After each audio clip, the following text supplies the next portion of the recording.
So when you've got all of your quarter totals for paper, just double check, make sure they're the correct cell. And it's easy because you have the 3 workbooks and you have B6 just like this summary range, cell range here, and then C6, D6 for all 3, and then E6.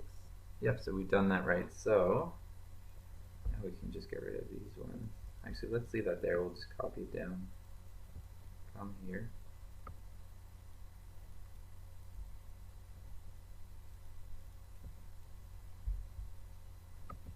Okay, so we'll get rid of these worksheets now. Now that we've done everything we need to with them, we've got all the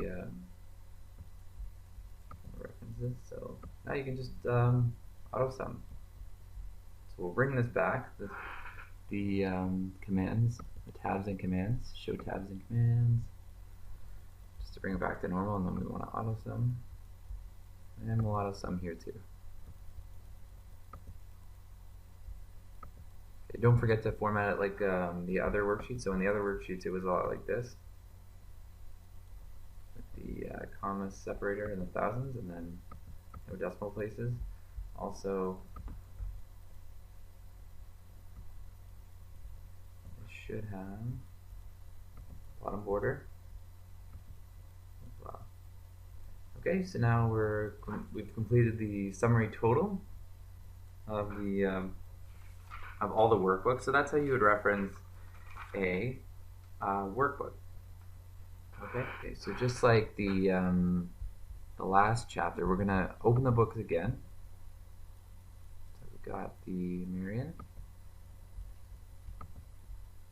got the Richmond, and the Columbia.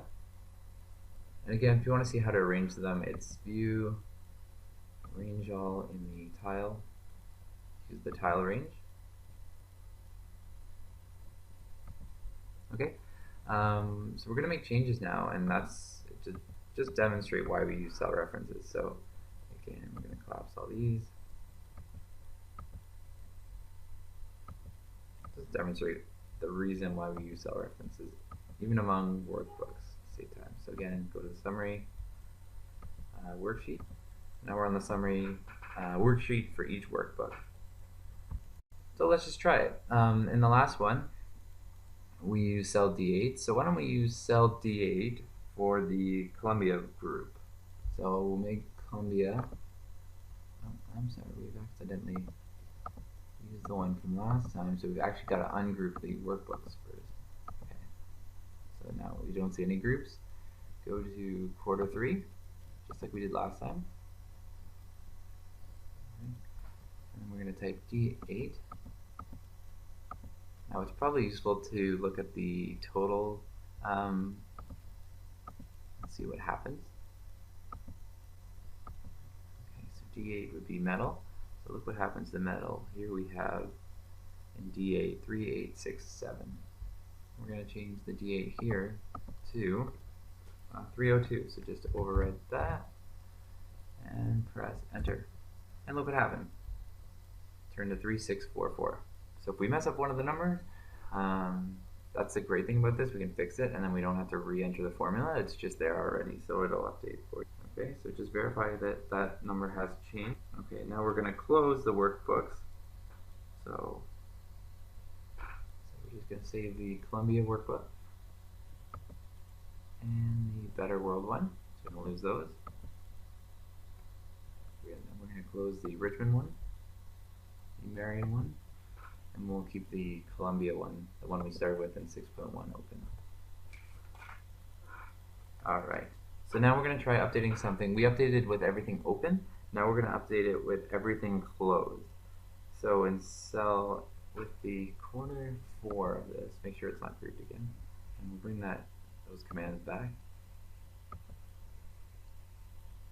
Okay, so in quarter 4, C10, enter 182. So it's 202. We're going to type in 182. Not that much different. A little bit different. Okay, so we just typed in a different number in C10. Now we go to the summary worksheet, and this would have changed. quarter 4, 10 should have changed.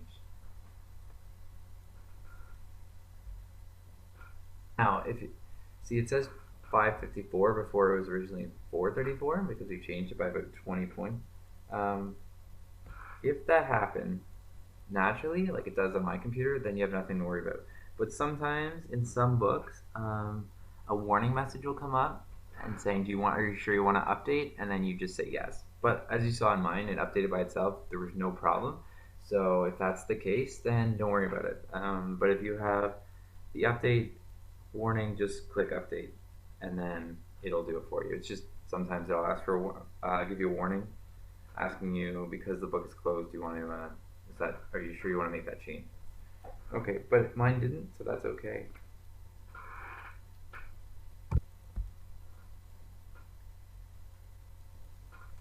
All right, so we're going to reopen the.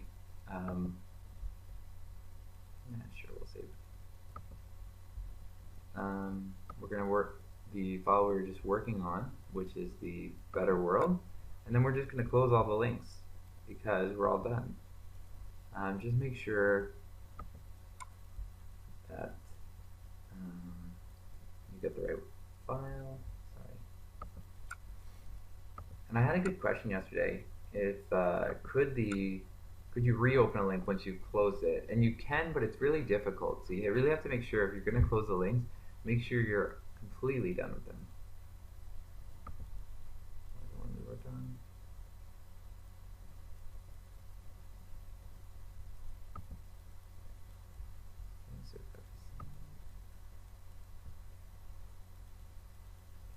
Alright, so we go to data